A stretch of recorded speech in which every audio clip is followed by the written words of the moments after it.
savage bird. Waits for the water to take him towards the end of his life. Contemplating the decisions that led him to this shitty place. Right? Like, listen to the power of the ocean. I don't know David Attenborough's voice. Listen to the power of the ocean.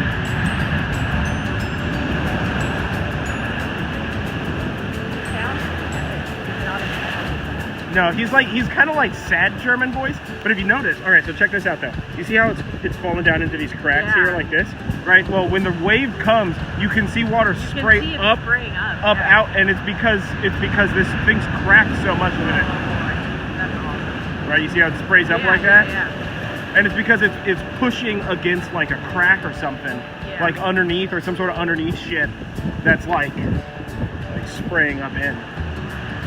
Look at that badass flying away, being a badass bird and such. Love to see. Up, new bird. New bird? New bird. We got new bird. Nope. That new bird doesn't want us. That new bird was like, fuck this.